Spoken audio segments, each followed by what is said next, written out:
ಇಂದು ನಾನು ಶಾವಿ ಪಲ್ಯ ವಡೆ ಮಾಡ್ತಾ ಇದ್ದೇನೆ.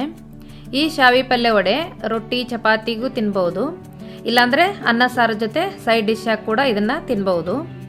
ಉತ್ತರ ಕರ್ನಾಟಕದಲ್ಲಿ ಶಾವಿ ಪಲ್ಯ ಎಂದು ಕರೆದರೆ, ದಕ್ಷಿಣ ಕರ್ನಾಟಕದಲ್ಲಿ ಇದನ್ನು ಕೆಸುವಿನ ಎಲೆ ಎಂದು ಕರೀತಾರೆ.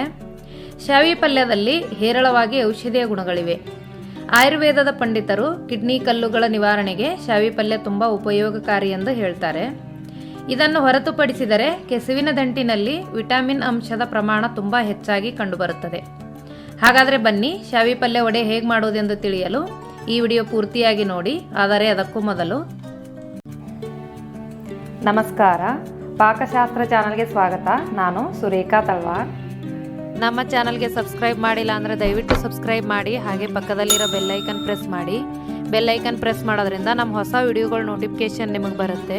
ಶಾವಿ ಪಲ್ಯ ವಡೆ ಮಾಡಲು ಬೇಕಾಗುವಂಥ ಸಾಮಗ್ರಿಗಳು: ಶಾವಿ ಪಲ್ಯದ ಎಲೆ ತೊಗೊಂಡಿದ್ದೀನಿ, 6ರಿಂದ 7 ತೊಗೊಂಡಿದ್ದೀನಿ. ಸ್ವಲ್ಪ ಸಾಸಿವೆ ಜೀರಿಗೆ, ಸ್ವಲ್ಪ ಕೊತ್ತಂಬರಿ ಸೊಪ್ಪು, 1 ಟೇಬಲ್ ಸ್ಪೂನಷ್ಟು ಕುಕ್ಕಿಂಗ್ ಆಯಿಲು, ಖಾರಕ್ಕೆ ಬೇಕಾಗುವಷ್ಟು ಖಾರ 1 ಟೇಬಲ್ ಸ್ಪೂನ್ ತೊಗೊಂಡಿದ್ದೀನಿ. ಅರಿಶಿನ ಪುಡಿ, ಜೀರಿಗೆ ಪುಡಿ, ಗರಂ ಮಸಾಲ 1/4 ಟೇಬಲ್ ಸ್ಪೂನಷ್ಟು, ಸ್ವಲ್ಪ ಜಜ್ಜಿರೋ ಬೆಳ್ಳುಳ್ಳಿ, 1 ಹಸಿಮೆಣಸಿನಕಾಯಿ, ರುಚಿಗೆ ತಕ್ಕಷ್ಟು ಉಪ್ಪು, 1 ಬೌಲಷ್ಟು ನಾನು ಕಡಲೆಬೇಳೆ ಹಿಟ್ಟು ತೊಗೊಂಡಿದ್ದೀನಿ.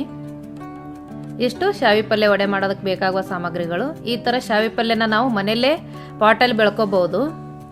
ಇದು ಕೆಸುವಿನ ಗಡ್ಡೆ ಅಂತ ತರಕಾರಿ ಅಂಗಡಿಗಳಲ್ಲೆಲ್ಲ ಸಿಗ್ತವೆ. ಅದು ತಂದುಬಿಟ್ಟು ನಾವು ಈ ಪಾಟಲ್ಲಿ ಹಾಕಿದ್ರೆ ನೋಡಿ, ಈ ಥರ ಶಾವಿ ಪಲ್ಯನ ನಾವು ಮನೆಯಲ್ಲೇ ಬೆಳ್ಕೋಬಹುದು. ಈಗ ನಾನು ಒಂದು ಬೌಲಲ್ಲಿ ಕಡಲೆಬೇಳೆ ಹಿಟ್ಟನ್ನ ಹಾಕ್ತಾಯಿದ್ದೀನಿ. ಇದಕ್ಕೆ ರುಚಿಗೆ ತಕ್ಕಷ್ಟು ಉಪ್ಪು ಹಾಕ್ತಾಯಿದ್ದೀನಿ. 1 ಟೇಬಲ್ ಸ್ಪೂನಷ್ಟು ಅಚ್ಚ ಖಾರದ ಪುಡಿ, ಅರಿಶಿನ ಪುಡಿ, ಜೀರಿಗೆ ಪುಡಿ, ಗರಂ ಮಸಾಲೆ ಇದೆಲ್ಲನೂ 1/4 ಟೇಬಲ್ ಸ್ಪೂನಷ್ಟು ಹಾಕ್ತಾಯಿದ್ದೀನಿ. ಇದು ಸ್ವಲ್ಪ ಡ್ರೈ ಆಗಿ ಮಿಕ್ಸ್ ಮಾಡ್ಕೋಬೇಕು. ನೋಡಿ, ಇದು ಸ್ವಲ್ಪ ಗಟ್ಟಿ ಕಲಿಸ್ಕೋಬೇಕು. ತಿಳುವಾಗಿ ಕಲಿಸ್ಕೊಂಡ್ರೆ ಎಲೆಗೆಲ್ಲ ಇದು ಹತ್ತಲ್ಲ. ನೋಡಿ, ಈ ಅದಕ್ಕೆ ಕಡಲೆ ಹಿಟ್ಟನ್ನ ಕಲಿಸ್ಕೋಬೇಕು. ಇದಕ್ಕೆ ನಾನು ಒಂದು ಸ್ವಲ್ಪ ಎಣ್ಣೆ ಹಾಕ್ಬಿಟ್ಟು ಮಿಕ್ಸ್ ಮಾಡ್ತಾಯಿದ್ದೀನಿ. ಈ ಥರ ಹಿಟ್ಟಲ್ಲಿ ಕೂಡ ಹಾಕೋಬಹುದು. ನೋಡಿ, ಈ ಶಾವಿ ಪಲ್ಯ ಎಲೆನ ನಾನು ತೊಳೆದ್ಬಿಟ್ಟು ಬಟ್ಟೆಯಲ್ಲಿ ಒರೆಸಿ ಇದನ್ನು ಒಣಗಿಸಿಟ್ಕೊಂಡಿದ್ದೀನಿ. ಎಲ್ಲ ನೀರನ್ನ ಡ್ರೈ ಮಾಡಿ ಇಟ್ಕೊಂಡಿದ್ದೀನಿ. ನೋಡಿ, ಈ ಕಡಲೆಬೇಳೆ ಹಿಟ್ಟನ್ನ ನಾವು ಈ ಮಸಾಲೆ ಮಿಕ್ಸ್ ಮಾಡಿರೋದು ಇದಕ್ಕೆ ನೀಟಾಗಿ ಹಚ್ಚಿಬಿಟ್ಟು ಈ ಥರ ಸುತ್ಕೋಬೇಕು.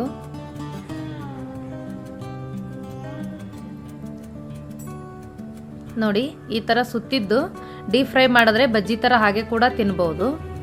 ನೋಡಿ, ನಾನೀಗೊಂದು ಚಾಳಣಿಯಲ್ಲಿ ಇಡ್ತಾ ಇದ್ದೀನಿ. ಇದು ಪೂರ್ತಿಯಾಗಿ ಬೇಯಿಸ್ಕೋಬೇಕು. ಅರ್ಧಂಬರ್ಧ ಬೇಯಿದ್ರೆ ಇದು ಗಂಟ್ಲಲ್ಲಿ ಕೆರೆಸುತ್ತೆ. ಹಾಗಾಗಿ ಇಚ್ಚಿಂಗ್ ಥರ ಅನಿಸುತ್ತೆ ಗಂಟ್ಲಲ್ಲಿ. ಹಾಗಾಗಿ ಚೆನ್ನಾಗಿ ಇದೊಂದು 10 ನಿಮಿಷ ಹೈ ಫ್ಲೇಮಲ್ಲೇ ಇಟ್ಕೊಂಡು ಬೇಯಿಸ್ಕೋಬೇಕು. ನೋಡಿ, ಪೂರ್ತಿಯಾಗಿ ಚೆನ್ನಾಗಿ ಬೆಂದಿದೆ. ಈಗ ಇದು ಸ್ವಲ್ಪ ತಣ್ಣಗಾದ್ಮೇಲೆ ಇದನ್ನು ಚಿಕ್ಕ ಚಿಕ್ಕ ಸೈಜಲ್ಲಿ ಕಟ್ ಮಾಡ್ಕೋಬೇಕು ಈ ಥರ. ನೋಡಿ, ಈಗ ನಾನು ಪ್ಯಾನಲ್ಲಿ 1 ಟೇಬಲ್ ಸ್ಪೂನಷ್ಟು ಕುಕ್ಕಿಂಗ್ ಆಯಿಲ್ ಹಾಕ್ತಾ ಇದ್ದೀನಿ. ಇದಕ್ಕೆ ಸ್ವಲ್ಪ ಸಾಸಿವೆ ಜೀರಿಗೆ ಹಾಕ್ತಾ ಇದ್ದೀನಿ. ಸ್ವಲ್ಪ ಜಜ್ಜಿರೋದು ಬೆಳ್ಳುಳ್ಳಿ, 4ರಿಂದ 5 ಎಸಳು ಬೆಳ್ಳುಳ್ಳಿ, 1 ಹಸಿಮೆಣಸಿಕಾಯಿ. ಇದನ್ನೆಲ್ಲ 1 ನಿಮಿಷ ಫ್ರೈ ಆಗಬೇಕು. ಸ್ವಲ್ಪ ಅರಿಶಿನ ಪುಡಿ ಹಾಕ್ತಾ ಇದ್ದೀನಿ. ಈಗ ಶಾವಿ ಪಲ್ಯ ವಡೆನ ಕಟ್ ಮಾಡಿರೋದು ಇದಕ್ಕೆ ಹಾಕ್ತಾ ಇದ್ದೀನಿ. ಇದು ಅನ್ನ ಸಾರು ಮಾಡಿದರೆ ಸೈಡ್ ಡಿಶ್ ಆಗಿ ಕೂಡ ತಿನ್ಬೋದು, ಇಲ್ಲಾಂದರೆ ಚಪಾತಿಗೆ ತುಂಬ ಚೆನ್ನಾಗಿರುತ್ತೆ. ನೋಡಿ, ಶಾವಿ ಪಲ್ಯ ವಡೆ ರೆಡಿ ಆಯಿತು. ಈಗ ನಾನು ಕೊತ್ತಂಬರಿ ಸೊಪ್ಪು ಹಾಕ್ತಾ ಇದ್ದೀನಿ. ಟೇಸ್ಟು ಸೂಪರಾಗಿರುತ್ತೆ. ನೀವು ಕೂಡ ನಿಮ್ಮ ಮನೇಲಿ ಒಂದ್ಸಲ ಟ್ರೈ ಮಾಡಿ ನೋಡಿ. ಮಾಡೋದು ಕೂಡ ಸುಲಭ ಇದೆ. ಈ ವಿಡಿಯೋ ನಿಮಗೆ ಇಷ್ಟವಾದರೆ ಲೈಕ್ ಮಾಡಿ, ಶೇರ್ ಮಾಡಿ, ಸಬ್ಸ್ಕ್ರೈಬ್ ಮಾಡಿ, ಹಾಗೆ ಪಕ್ಕದಲ್ಲಿರೋ ಬೆಲ್ ಐಕನ್ ಪ್ರೆಸ್ ಮಾಡಿ.